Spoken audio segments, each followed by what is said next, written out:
हरियाली तीज कब और क्यों मनाते हैं, चलिए सुनते हैं। हरियाली तीज का उत्सव श्रावण मास में शुक्ल पक्ष की तृतीया को मनाया जाता है। ये उत्सव महिलाओं का उत्सव है। सावन में जब संपूर्ण प्रकृति हरी ओढ़नी से आच्छादित होती है, उस अवसर पर महिलाओं के मन मयूर नृत्य करने लगते हैं। वृक्ष की शाखाओं में झूले पड़ जाते हैं। पूर्वी उत्तर प्रदेश में इसे कजली तीज के रूप में मनाते हैं।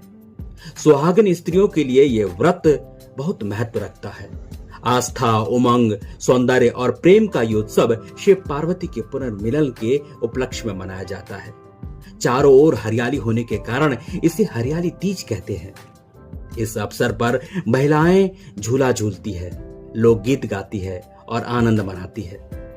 इस दिन महिलाएं अपने हाथों, कलाइयों और पैरों आदि पर विभिन्न कलात्मक रीति से मेहंदी रचाती है, इसलिए हम इसे मेहंदी पर्व भी कह सकते हैं। इस दिन सुहागिन महिलाओं द्वारा मेहंदी रचाने के पश्चात अपने कुल की वृद्ध महिलाओं से आशीर्वाद लेने की भी एक परंपरा है।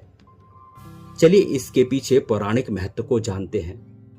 कहा जाता है कि इस दिन माता पार्वती सैकड़ों वर्षों की साधना के पश्चात भगवान शिव से मिली थी।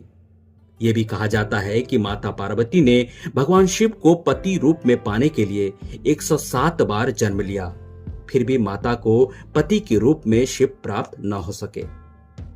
108वीं बार माता पार्वती ने जब जन्म लिया, तब श्रावण मास की शुक्ल पक्ष तृतीया को भगवान शिव पति रूप में प्राप्त हो सके। तभी से इस व्रत का आरंभ हुआ। इस अवसर पर जो सुहागन महिलाएं 16 श्रृंगार करके शिव पार्वती की पूजा करती है, उनका सुहाग लंबी अवधि तक बना रहता है। साथ ही देवी पार्वती के कहने पर शिवजी ने आशीर्वाद दिया कि जो भी कुंवारी कन्या इस व्रत को रखेगी और शिव पार्वती की पूजा करेगी, उनके विवाह में आने वाली बाधाएं दूर होंगी, साथ ही योग्य वर की प्राप्ति होगी। सुहागन स्त्रियों को इस व्रत से सौभाग्य की प्राप्ति होगी और लंबे समय तक पति के साथ वैवाहिक जीवन का सुख प्राप्त करेगी। इसलिए कुंवारी और सुहागन दोनों ही इस व्रत को रखती है। धन्यवाद।